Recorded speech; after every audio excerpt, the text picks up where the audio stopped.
like we dodged the bullet on the snow. Yeah. Okay. Just letting everyone know we are live and recording, hopefully. I think set for the live stream. Okay. And it looks like we're waiting for Superintendent Parker. Hi, Michelle. I know we can't talk. Or your microphone doesn't work.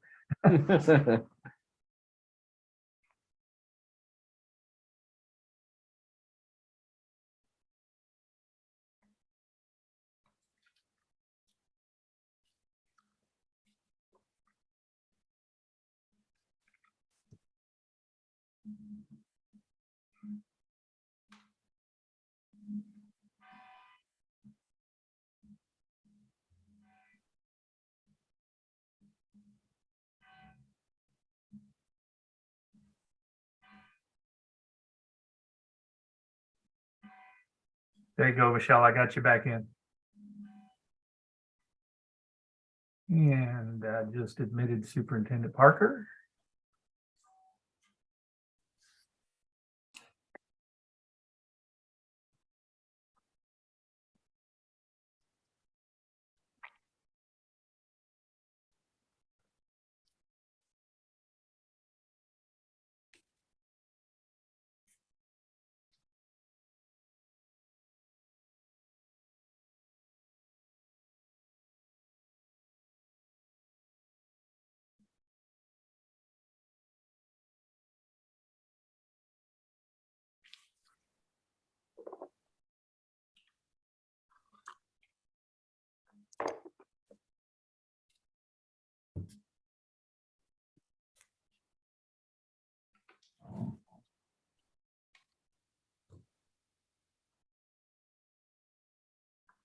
Uh-oh, we lost him.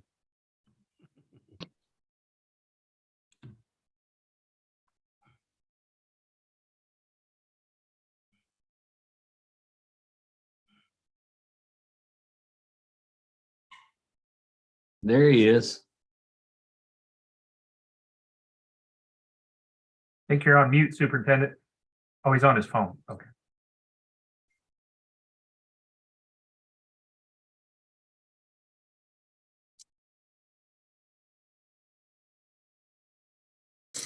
Sorry, gentlemen, I've got a standing Wednesday morning, 9 a.m. and usually it's over well in advance of this meeting, but today was an anomaly. So been a busy morning. No apologies necessary. We didn't talk about you very much. That's all right.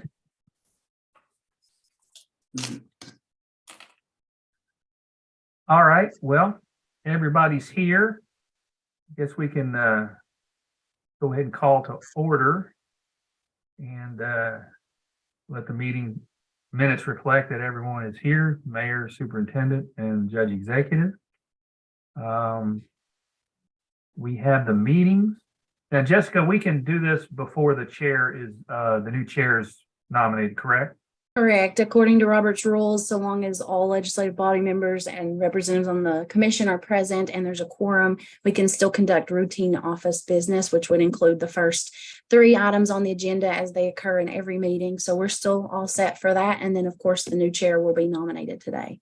Okay, thank you. So these are the meeting minutes from December 7th. This went out in the packet on Friday, as it always does. I didn't see anything that needed to be changed here. I'm assuming everyone's looked at it. I've reviewed those minutes and I can make a motion to approve those minutes as presented. And I don't mind to second that.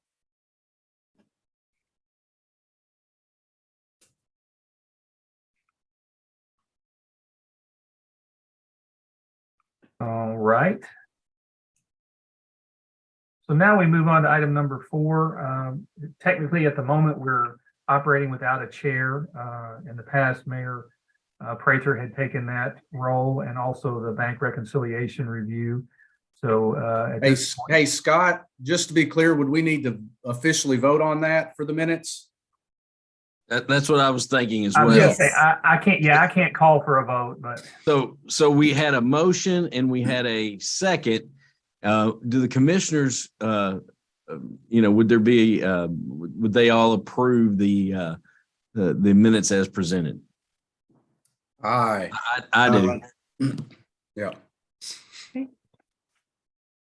Sorry, I jumped the gun there a little bit. So That's okay. I just, yeah, no, thanks for keeping us straight, Superintendent. I appreciate it. Nomination for new chair and bank reconciliation review. That would be the next order of business. In the past, Mayor Prather had done this and also was reviewing the bank reconciliations per the auditor's request. So I'll leave the floor open for the commissioners to debate that. I'd like to nominate Joe Pat Covington as our new chair and to be a part of the to do the bank reconciliation review. I second that. I guess collectively, can we all in favor? Aye.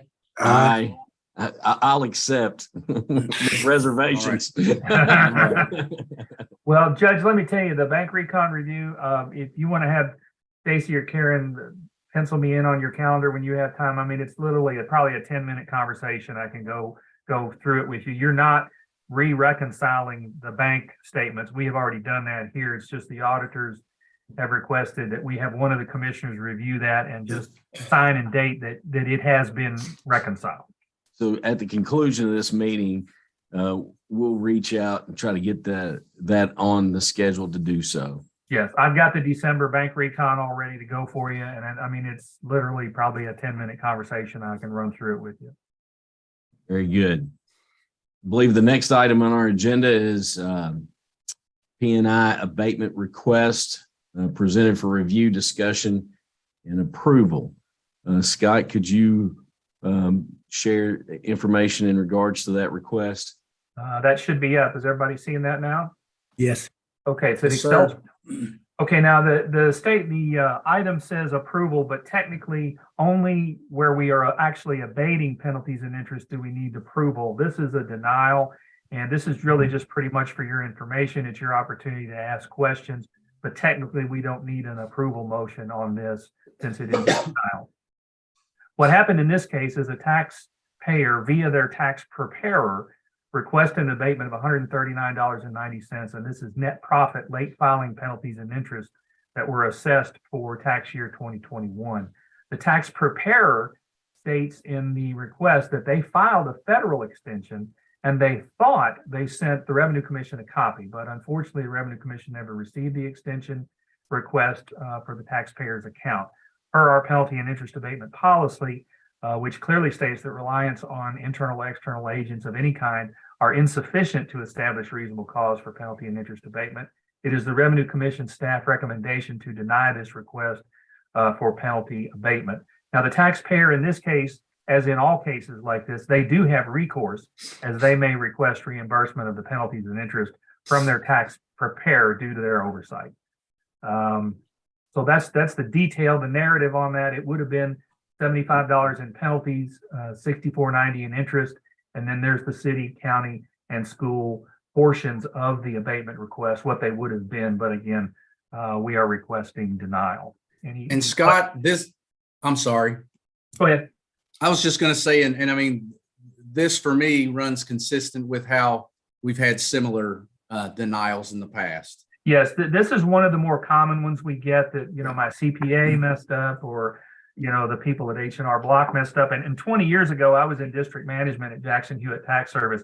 And for us, and I know Block and a lot of the national chains, this is no questions asked. We cover this. If we made the error, we're going to pay that penalties and interest on behalf of the taxpayers. So yeah, it's not that they don't have the recourse. They did rely, but by law per our policy, we do not abate those types of situations.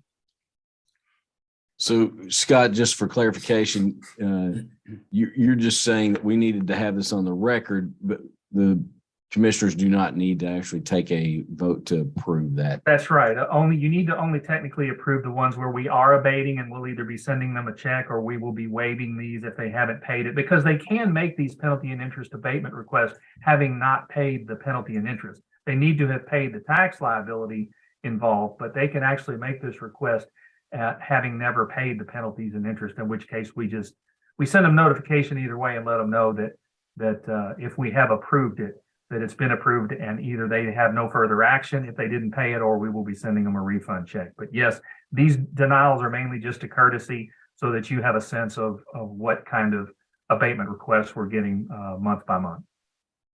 Very good. Any questions from any commissioner? All right, sir. we'll move on to number 6 on our agenda. Refunds greater than 10,000. There are 2. We'll review that and turn back over to Scott for that conversation. Thank you, Judge. So this first refund is one we discussed. I previewed it for you last month. So for your benefit, Mayor, this is the largest refund in the 6 years I've been here we've ever had at the Revenue Commission. It's kind of a unique circumstance here.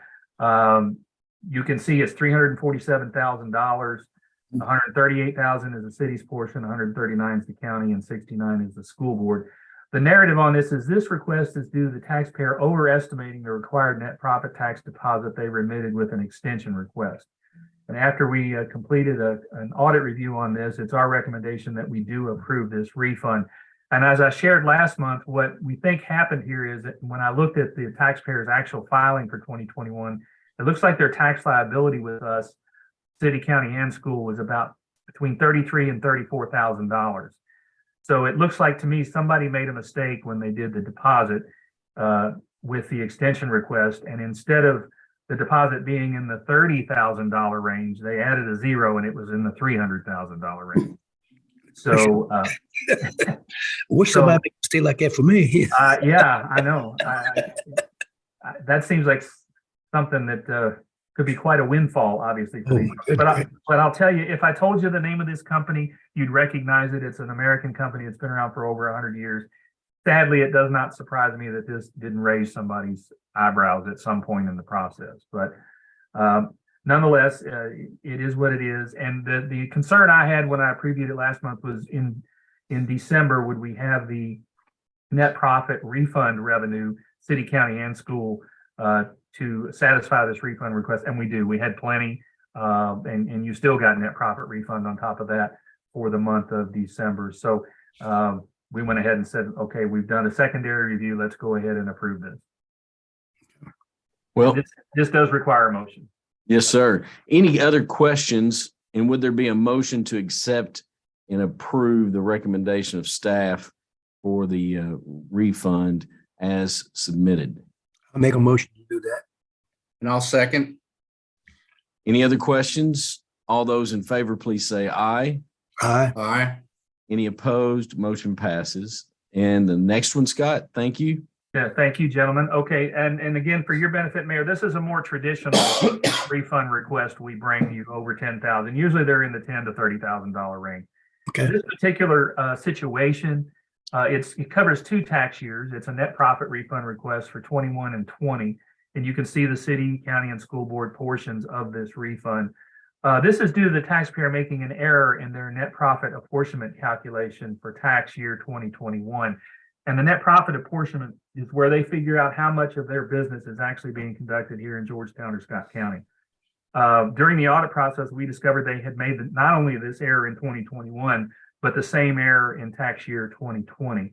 And there's a 2-year statute of limitations on refund requests. So we went ahead and made both of the adjustments, which resulted in an overpayment of $10,249.14. Taxpayer did make a full request of the full refund of the overpayment. And after we did our audit review, it is our staff recommendation to approve this. I'll just say one other thing about this. You know, a lot of times in the audit process, those of us in the tax collection business, they think they're fishing expeditions. And in a lot of cases it does result in additional revenue sometimes. But I just want to point out that I have always directed this agency that door has to swing both ways, and we have to be fair. And sadly, I'm afraid that maybe in some jurisdictions they would overlook this and not notify the taxpayer. Not only are we notifying the taxpayer of the error in their favor, which is going to result in this large refund, but we went the extra step and figured out they made the same mistake in 2020 and made that adjustment as well. So I think that's only fair. They overpaid due to an error that they made. It's not our money, it's their money. We should process it and get it back to them. So that I just want to add again, with a new commissioner here, that philosophy, that's, as long as I'm sitting in this chair, that's how we'll always do that. I appreciate that very much. Would there be any other questions for Scott or staff?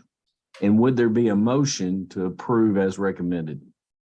No questions. I do like the fact that, I mean, that's, to me, that suggests that we are running a organization with a boatload of integrity, and I appreciate that. And with that, I'd like to make a motion. Second. We have a motion. We have a second. Any other questions? All those in favor, please say aye. Aye. Any opposed? Motion carries. Thank you all. We'll move down to number 7, final audit report for 6/30/2022. Review, discussion, and approval. Yeah, so this is a little later than we normally do this. The auditors were actually physically on site here back in August and completed their work then, but due to their external work they have to do back at the office and some staffing and some illness concerns they had, there was quite a delay this year. And the actually November 29th is the if you look at the SAS, this is the statement of accounting standards. Most of this is boilerplate, but you see it's dated November 29th. So we've only had this a relatively short time. As soon as I got it, I sent it to Stacy, to Gina, and to Michelle. They've had a soft copy for a long time, and then you all should have in your offices hard copies. I sent 2 to each jurisdiction, 1 for the judge and Michelle, 1 for Mayor Bernie and for Stacy, and 1 for Superintendent Parker and Gina. So you have hard copies as well. That's part of what we pay for. They provide those for us. So this is pretty much just boilerplate here.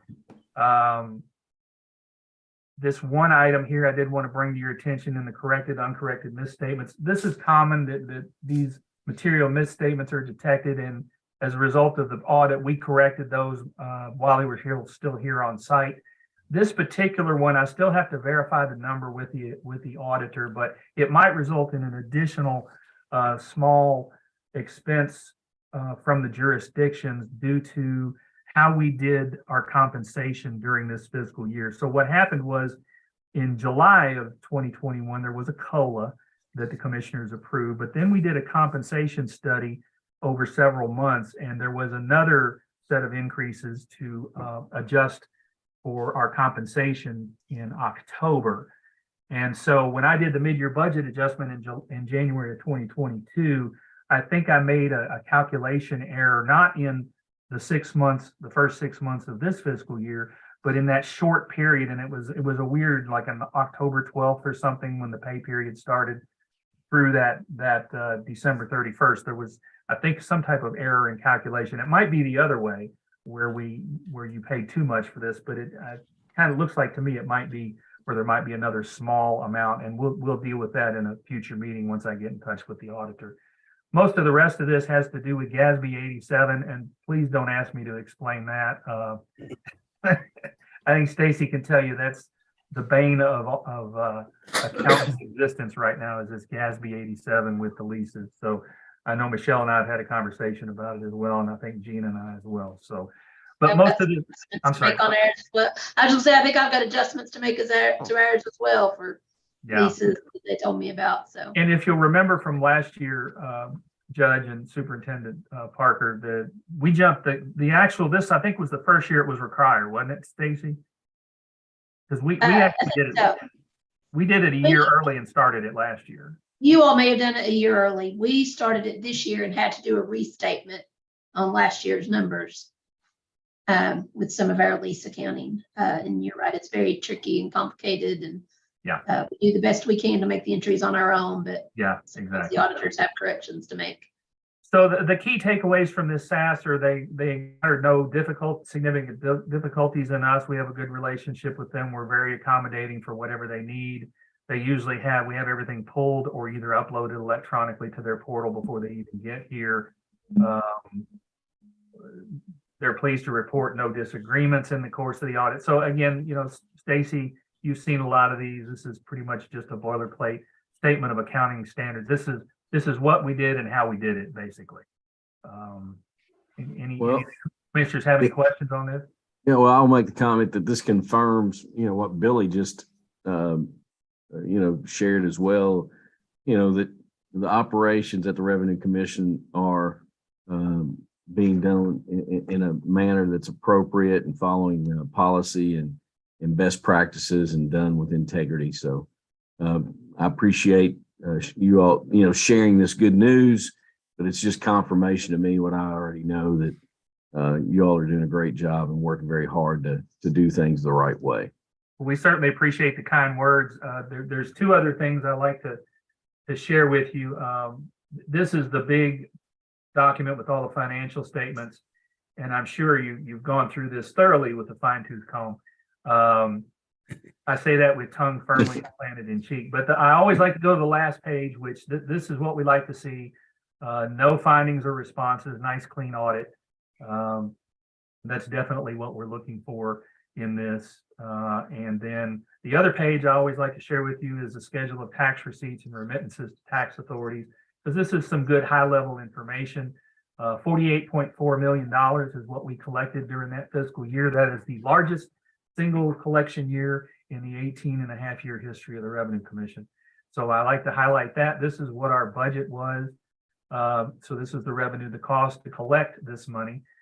You'll see just a high-level breakdown here. 83% of the revenue we collect comes from payroll tax, 17% comes from net profit. And then I also like to do the ROI calculation here. So if you take our budget and divide it by $48.4 million, it's a 1.7% is the cost that it costs the jurisdictions to collect that, which is a return on investment of 98.3%. And I also, of course, goes without saying, the 1.7% is that expense is shared 40-40-20 between the three jurisdictions. So I always like to throw in the performance there. We're giving you a pretty good bang for your buck, we like to think. Absolutely. So that's all I really have to say about the audit, unless anybody has any other questions. That's what I was going to say. Any other questions? Would there be a motion to approve as presented? I'm making a motion that we accept the audit. I'll second then. Any other questions? All those in favor, please say aye. Aye. Aye. Any opposed? Motion passes. Very good. Very good. Next item is just general discussion. And Scott, we'll turn it over to you. Okay.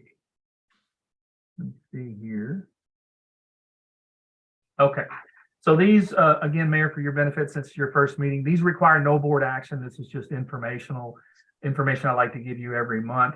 The first bullet point here is a Cabinet for Economic Development. I ran the report from their website, and it looks a little bit different this month. They changed it up a little bit. And this just shows some of the economic development project activity for Scott County. In December, we did have two things here. They're a little bit puzzling. These two companies got a Kentucky State or Kentucky Small Business Tax Credit, which has nothing to do with us, nothing to do with occupational tax, and it's probably a state credit, not something that the city or county participate in. But they did have some type of activity, and it says final approval is the status of it, but the program status over here says inactive. And both of these firms, one of them was going to add 3 jobs, and the other was 4 jobs. So, maybe this is a long ago project that they've now abandoned or something, both of these particular companies. But I'd just like to give you a sense of what's going on here. These are what I sorted by grants, industrial revenue bonds, these business tax credit. Here are the ones we're most likely to see that have the occupational tax wage credit are the KBIs and the KJRA. That's why I put OLT under both of those. Those are the ones we're most likely going to see something where we might at some point be giving these folks a wage credit. So just information. And if you have any questions on this, I'll keep running it as long as you want it. But no real action or anything involved there. Anybody have any questions on that? No. All right. Now we move to the KJRA. This is one of our large employers, a project that they have. Nothing new here except for the date. This is the October reimbursement payment we do every month. This is a flat rate currently after COVID. So the city's portion, $10,000. Again, Mayor, for your benefit, this goes to Scott County United. Only this much goes back to the employer. Same for the county here. And typically, Mayor, what happens is they hit the cap in the 10th month of their fiscal year. So we will not be making any payments typically in February or March. They will hit that 1.2 million cap for each jurisdiction in January, and then we will not make any further disbursements until they start their new fiscal year in April 2023. So just kind of boilerplate there, nothing new, again, except the date. Unless anyone has any questions, I'd be happy to answer them. Any other questions? Thank you, Scott. You're welcome. We're gonna disregard this one here. We're gonna deal with an issue with this further on. Devin withdrew this resolution or tabled it until we get something resolved with this, which is further down on the agenda. The next thing it takes us to is our monthly collection stats for December. And Mayor, these are aggregate collections. This is how much the Revenue Commission actually put in the bank. I hope you're getting the daily email. Yes, I am. Okay, that shows you. So it just gives you a sense that, first of all, yes, we're here and we're working. And number two, we are putting the money in the bank every day. If you see a day where there's not, it's because we didn't have enough to make a deposit that day. That's pretty rare.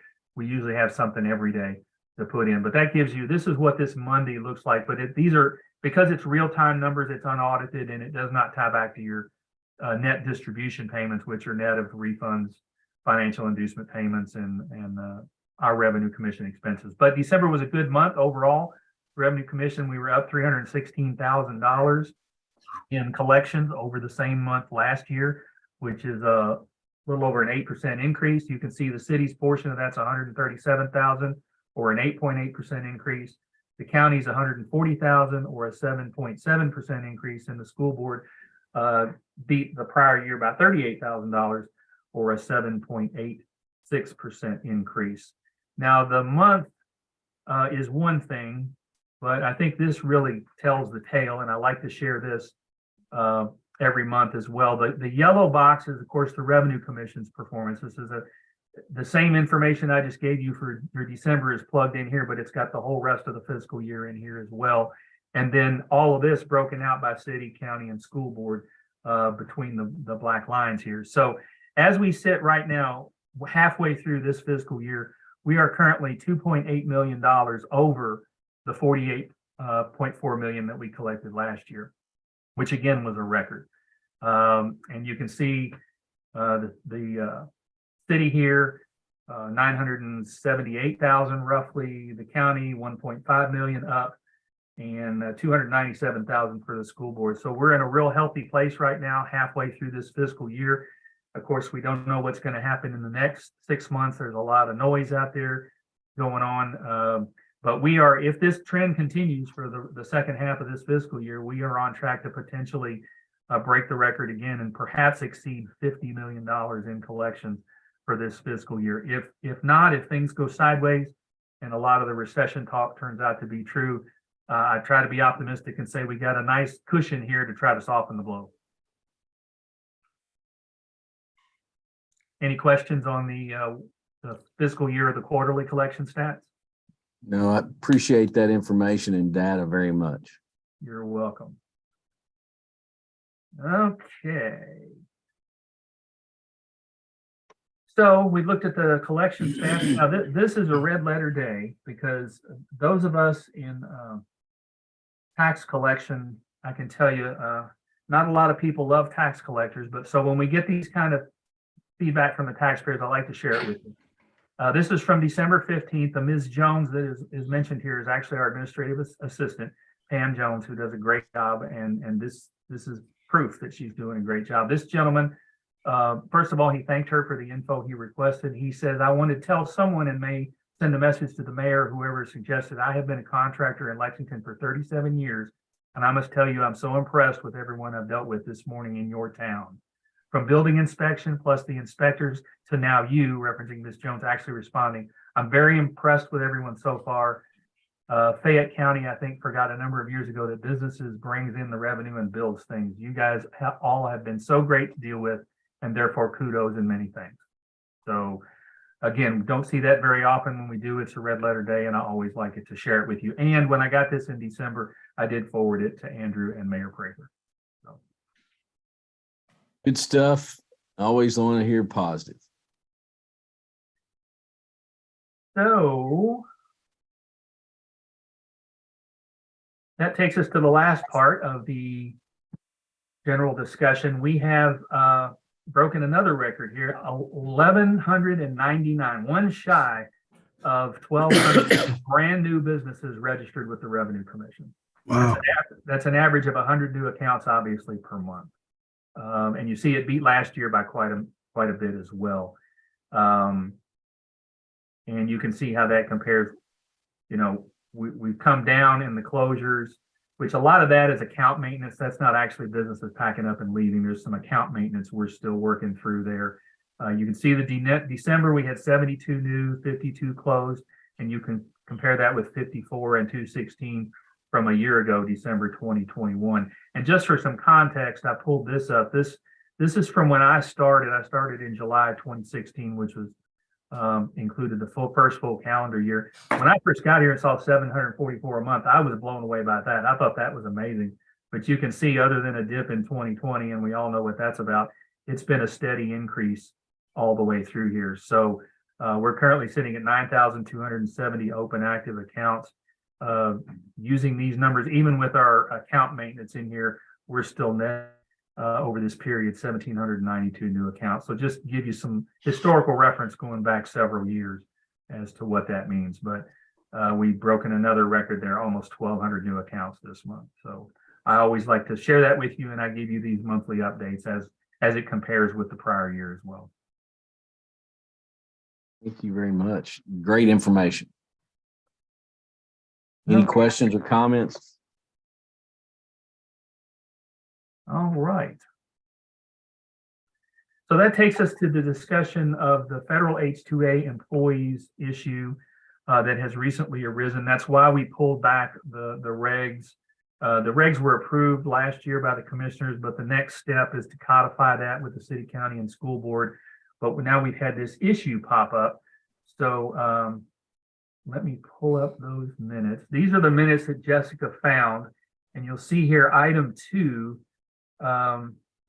apparently, and this was before I was here as well, a motion was made by Superintendent Putty at the time to adopt an interpretive order finding that federal H-2A employees are temporary or casual farm labor, as that term is used in occupational tax ordinances. The motion was seconded by Judge Lesby at the time, and all were in favor, so it was a unanimous decision. But apparently, the next step of codifying that in the ordinances was not done. So Jessica, is there anything else you need to add, or have I misstated anything here? Well, this is one of those issues where it's very complicated tax issue. So I don't want to get too down in the weeds, because I know we try to keep it kind of high level with the tax information. But so the reason that this came up, obviously, is the taxpayer. I think they've contacted, I think most every commissioner, if I think at least 2, but reached out to us, wanted to understand the regulations, because our regulations adopted the most recent IRS guidance with regards to foreign agricultural workers, which is that it's more a fact-specific analysis. So you really look at how temporary, how casual is this labor, rather than having a blanket exemption for all foreign agricultural workers. So it's more of a fact-specific analysis, and that's what we adopted in the regulations, because when we looked at the regulations, of course, our main source of comparison for coming up with any new interpretations were the existing ordinances, state law, and then the Internal Revenue Code. So we looked at all those things, referenced all those things, and did, as you all know, 2 years of research to create new policies with regards to most every tax issue. So when we did that, we didn't know this existed. What did they call it? They called it a interpretive order finding. So the problem is that obviously us adopting the more modern approach put forth by the IRS and other taxing jurisdictions conflicts with the prior 2016 interpretive finding order. Legally, the regulations as adopted by the body are supersede the prior finding, because it was never codified. So it's not an ordinance. It's just an administrative protocol, basically, is another way to look at that. So the issue created a policy decision that has to be made. And I think it's important that we bring this to you because it is a change. And if you remember during the regulation process and the edit process, we brought everything to you that was a change in policy for specific review and discussion. And this did not make that list because it wasn't in the ordinance to reflect the change. And so we wanted to bring it to you, obviously, before moving forward with the codification of the regulations as they were approved back in September. We also had a local tax preparer submit a letter, which I think you guys have seen, requesting that we reconsider this. And in his analysis as an accountant, he referenced largely the historical nature of Scott County as an agricultural community, and that in 1986, when the OLT ordinance was adopted, it was meant to be for manufacturing employers and not farms. But of course, that was 35 years ago, and we have plenty of farms that pay payroll. And I would just say that occupational tax is applicable to most every employer and employee, and there isn't a blanket exemption for agriculture at any level, but these specific H-2A visa agricultural workers are exempt for federal purposes, but the federal law specifically states that you have to reference local and state law for payroll purposes. So nothing we've done conflicts with federal law or with the ordinances, but it is a policy decision on whether the commissioners want to pursue the modern approach, or if you want to have the regulations amended to adopt this prior 2016 finding that exempted all foreign agricultural workers from payroll purposes. And like I said, I don't want to get too deep. I'm happy to answer any questions you have specifically about the H-2A visa program and what it looks like. And I would just say that we do a really good job about making as much equity as possible in who pays this tax. So if you work on the line at a large manufacturer, if you're working at a fast food line, if you are having a food truck, we all know that all those folks pay this tax. And if a blanket exemption is adopted, it's just important to note that you could have on a large agricultural farm workers doing the same job on the same property, and one paying taxes and the other not. And I think that's really important because we have done such a good job of trying to emphasize the equity in this. And so those are the things that I wanted to bring up.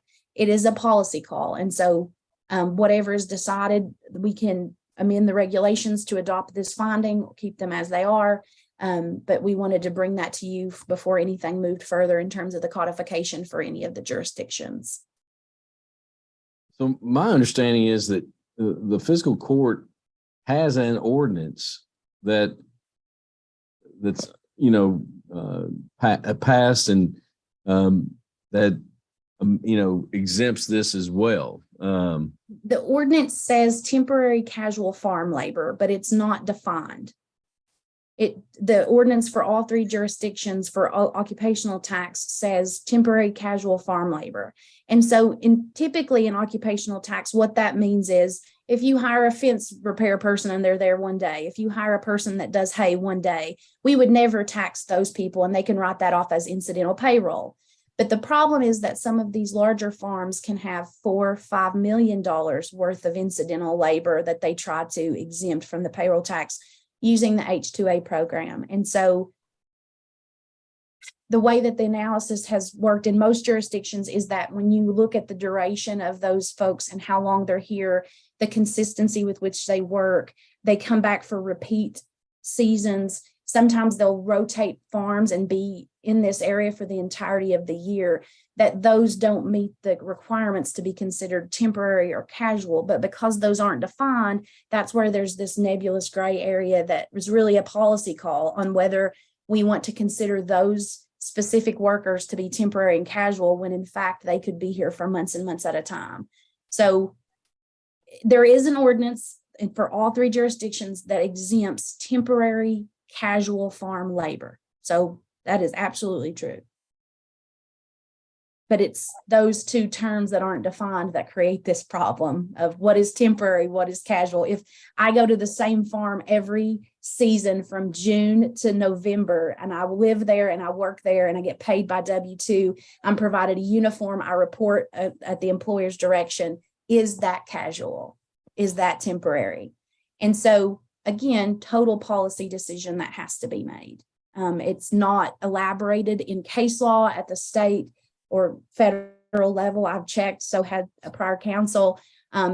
It's a policy decision. And I think the historical context of Scott County as an ag community is very important. And I think that's why that tax preparer brought that up in the way that it has been brought up. And obviously we respect and want to treat all of the ag partners in the community with deference to how they've operated, but it is a very gray area. So that's the issue that has come up, and whatever direction we're given, we can completely make the regulation comply with that in whatever capacity you all would like for that to be. If a decision for sure is needed today, I would most certainly be leaning towards us keeping it the way we've had it up to this point. I could put together some more comprehensive information and whatever questions that you all might have for you to consider, and possibly make a decision on it at the next meeting, whatever would be the best, most informed decision point. I think given the nature of the way that the community has changed in the past 35 years, it is something to consider on whether the commissioners want to make that change or have it effective as of a certain date, or have thresholds. We could get that information to you and perhaps table this till the next meeting to take action on it. And it'd be more of the discussion of what the issue was, which is how it was agended, not really for action, but whatever would be helpful to you all as commissioners, I will certainly do. Jessica, could we at the local level define better define temporary or casual labor at our own? And if so, would that help this situation? Well, that's where the really big issue is, that we don't at the local level, but the IRS has defined it, and they have defined it as someone that earns less than $2,500 in compensation at one location per year as an ag worker. And so that precedent exists. But to adopt that locally is another policy decision as to whether or not, because obviously that is going to be a very limited pool of people to be considered temporary casual, which I think would get back to the fact that that's the more modern take on what temporary casual means versus the way that the 2016 finding that's here in the minutes, the position that took. And what's been shared with me as well is the expense and the challenge of engaging the H-2A employee is very challenging as well. And it's very, temporary in nature and seasonal. And yes, they do go on a circuit, but if making sure that I'm on the same page as everybody else, until we presented those administrative regs, the change, we had been exempting H-2A employees from that occupational license fee tax. Is that correct? It's not blanket correct, no. Because we've always done a fact-specific analysis, because this finding wasn't codified. So it wasn't an operational procedure that we had to exempt those folks. Now, there were certain farm community partners that provided that information and we exempted it, but there were others that, because of the amount and the duration, would pay payroll tax on those workers. So there's, like I said, this is very much been a fact-specific analysis of what each employer was doing, because that of course defines whether or not it's temporary and casual, because we didn't know that this existed, this finding. I think defining it would be one way, setting a threshold would be another, to say if it's under this amount, that's what we're adopting as temporary and casual, or to say, as was done in this finding, we are going to include all H-2A employees, regardless, under this temporary casual farm labor exemption, because that already exists and is codified and it wouldn't require any further ordinance amendments. And that is based on this finding, the way that the commission intended to codify it, and they just did not do that. There was no counsel at that time for the commission, and that step just wasn't followed through, to be completely honest. Had it been followed through, it would have been codified and we would have adopted that in the regulation, because it wouldn't have, we would have known it existed. But it did prompt, Scott and I have had discussions, just so that you all know, obviously I take this very seriously. I've pulled the minutes and we'll be going back to 2004 to make sure there's nothing else like this that just isn't digitally existing that we don't know about, because obviously that's well before my time and well before all the commissioners' time with this body. So I'll be reviewing that, but a decision does have to be made with regards to how to proceed with this issue. So we could consider a motion to just continue or just to say we're going to exempt federal H-2A employees, and that would be addressing the issue. Is that correct? So basically the motion would be to, I would say, Readopt. this interpretive order finding from the 2016 meeting that would allow us to then use that as a basis to amend the existing regulations to make it in compliance with what was done. We would change that, and then we would have the amended regs to the 3 jurisdictions to then codify, and it would be exactly how it should have been done back in 2016 when this order was originally found by the commission. What other questions does anyone have?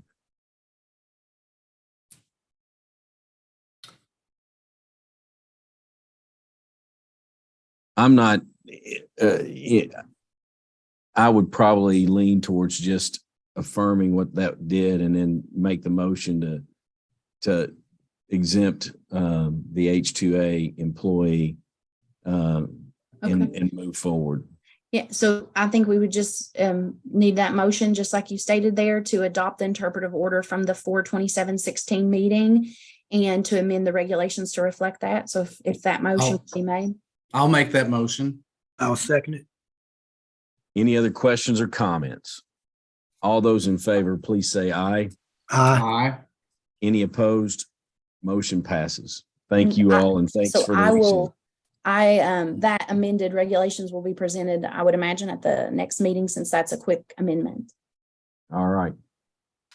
Sounds great. Move on from there. Chief Legal Counsel replacement discussion.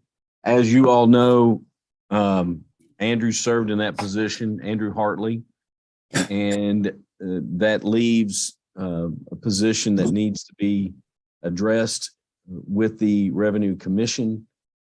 Scott has made a recommendation, but also lists, Scott's made a recommendation of making Jessica the chief legal counsel and assistant director, but also had other options of going outside and engaging a firm for chief legal counsel requirements. And then the other option that was listed, and if I'm leaving something out, Scott, tell me. The other option that was listed was we have a retainer with Sturgill Turner that was really kind of specific to one issue. And my question is, with Sturgill Turner, we've paid a retainer, and I believe that was in the amount of $10,000. Would we have to amend that agreement for them to represent us in general counsel issues related to the Revenue Commission and make it a little bit broader, not specific, not back on specific on that one case? And I pulled that up to share the screen. This was from January 6th, a little over 2 years ago, where we engaged. I would ask you, is that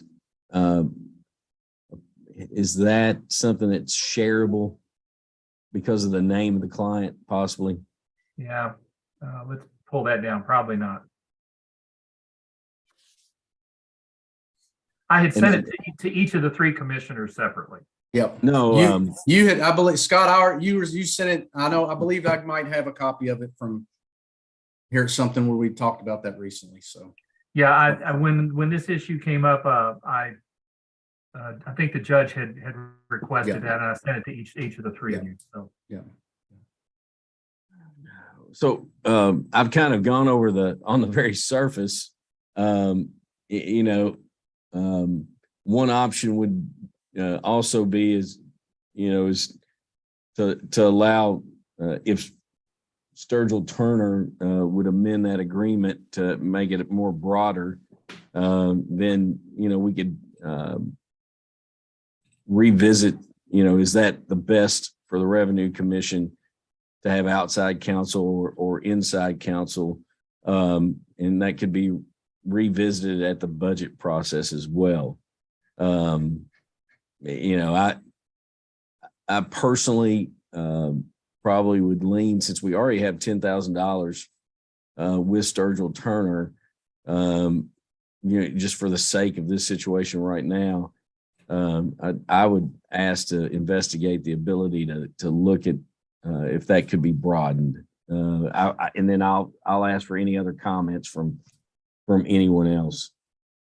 No, I would agree with that. The only, I didn't, and I might have missed it, but I didn't see anywhere in that engagement letter where it says we've got them on retainer for 10,000. I just wanted to confirm that is in fact correct.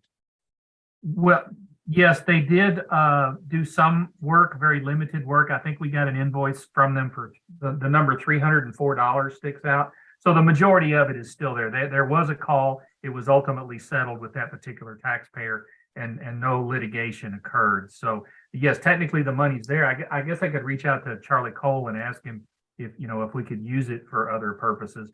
I would only add, Judge, you asked about other options. There was a fourth option that I presented, but I think you've spoken to the city attorney and the county attorney, and they both indicated it would not be appropriate. But that would be for them to handle these duties. And I believe your feedback from them was that they were not in favor of that. Just a question about, a couple technicalities.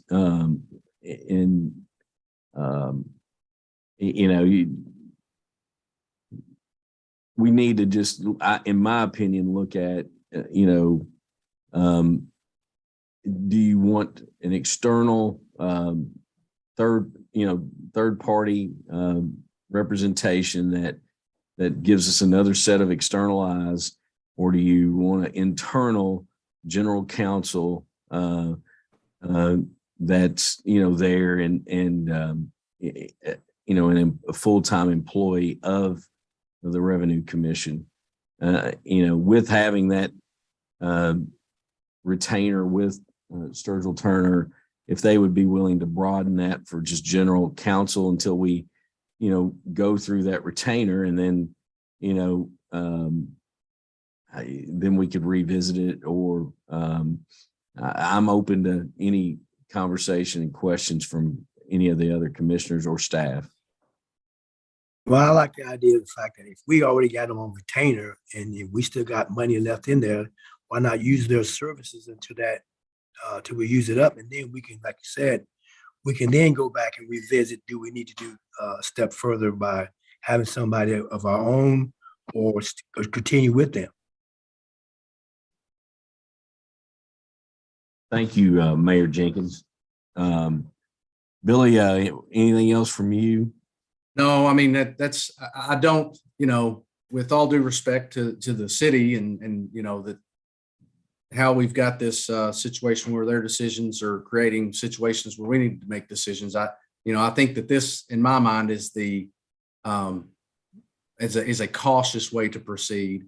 Because I don't feel like we need to be in a rush to launch any particular kind of way. And I don't see this course of action being anything that couldn't easily be turned back and for us to go a different direction if we didn't feel like it met our needs. I would agree with that statement right now. I believe before, we need to have the fact of inquiry with Sturgill Turner if they would be willing to broaden that agreement. Am I correct that we'd have to reach out to them to broaden that agreement, or could we just make a motion today to ask them to provide general counsel advice, based on the retainer that we have them with in place? Well, I don't know, Jessica. I mean, I think, would we need a motion just to say, or would we be tabling it in lieu of the response to the inquiry from Sturgill Turner? Because that's going to be up to them, and then we could revisit it next month. Right. Yeah. That's And- probably most appropriate. and Yeah. say, okay, well, Sturgill Turner says no. I mean, they've got our money. I would think they would be flexible to that, but we don't want to be making a motion to go one way and we don't even know if the vendor is amenable to that. So I think, would that be right, Jessica, that we should table it and get the additional information and revisit this next month? Or there could be a motion made to get an updated and amended retention letter for the Okay. use of Sturgill Turner. That's probably the best route. That way, when you get that, you can send that out and you can put it on there it will basically be approved since the item has already been budgeted for and paid for. You could make an emotion to do that. Or a commissioner could make, I'm sorry, the commission could make a motion. Right. I would be comfortable then making that motion that Jessica just so eloquently expressed. So essentially, Scott, you will pursue an amended retention letter with Sturgill Turner to include services for general counsel to use the rest of that retainer, and then it would be reviewed upon the expiration of that retainer. And that way you can go ahead and pursue that since the money's already been spent. I second that. We have a motion, we have a second. I have one other comment. When we reach out to Sturgill, could you get some feedback about their membership and their staff that have, tax special, their area of specialty is tax, because that's important to the commission. Would you all agree with that, Jessica and Scott? Yeah, I mean, Sturgill Turner is kind of the go-to group at KLC. And Jessica, you worked there for a number of years before we were lucky enough to get you here. But I mean, I would assume if they're representing a lot of cities that they would have some people with tax, although I don't know. I know Derek there and I know Charlie Cole, but I don't know what their specific. I mean, they're not going to have the level of inside knowledge Jessica has, but there might be some people that might have somewhat of a tax background. They largely specialize in liability for municipalities, but I'm sure they have someone that could fill in. It will probably just require that I get them up to speed and train them on what they'll be doing and what they'll be paid for. And I will just real quick, that's who we utilize. We utilize Sturgill Turner for our board attorney services. I don't know this Charles Cole gentleman, but from my experience, Joe Pat, if I have something that veers into a different category and the member that's most responsible for our account doesn't have clue, that has been one benefit I have found with them, is that they can walk down the hall and then they end up kind of turning it over to the person that really kind of is the expert for that. So just saying that. And also too, I think you were aware of that, but in case the mayor wasn't aware, because I don't want there to be any kind of concern or suggestion that I could give a rip for who it is in particular that we're looking at, if the commissioners would like to consider a different firm. Well, I had the opportunity to actually go visit this past Saturday that firm and with Charlie, and they kind of gave me the tour of everybody there. So I will feel comfortable having them because I mean they are very equipped in getting someone. If we need somebody for a tax purpose, they go down the hallway, and I think they got that. Their arm stretches out a large area of legal advice. Well, that's good to hear that feedback, and we have a motion, we have a second. The only reason I brought that up was just doing our due diligence to make sure that that's something that they could to help with. So any other questions or comments? All those in favor, please say aye. Aye. Any opposed? Motion passes. Scott, I'll let you turn it back over to you there for number 11. Yes, before we adjourn, there's one more item here. Our next scheduled meeting would be the 4th Wednesday of February, which is the 22nd at 10 a.m. However, I have a conflict. Mayor, I'm on the KLC Board of Directors. I represent COLA, our state tax association, on that board. So it's our first meeting of this year. It's 9 to 11, but it's just in Frankfurt. So if you wanted to keep that day, if your schedules permit, we could do an afternoon meeting after lunch, or I'll make any other day that week work within you gentlemen's schedule. Let me look at my calendar real quick. Yeah. You know, whatever works for you all. I could go in the afternoon. I think we could go on the 11th. On the 22nd at 1. Would that work, Scott and Mayor Jenkins and Superintendent Parker? I'm looking Yeah, at I can make that work.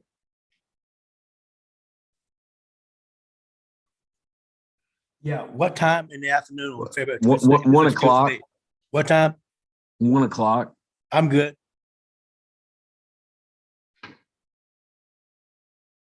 So, would there be a motion to make our next meeting on the 22nd at 1? I'll make the motion. I'll make that motion. Okay, Mayor Jenkins makes the motion. Is there a second? Billy, you're muted. Yeah, sorry, I'll second it. My bad. So all those in favor, please say aye. Aye. Any opposed? It's official that our next meeting will be at 1 on the 22nd. And then that leads us to, is there a motion to adjourn? I make a motion to adjourn. I will second. All those in favor? Aye. Aye. We are adjourned.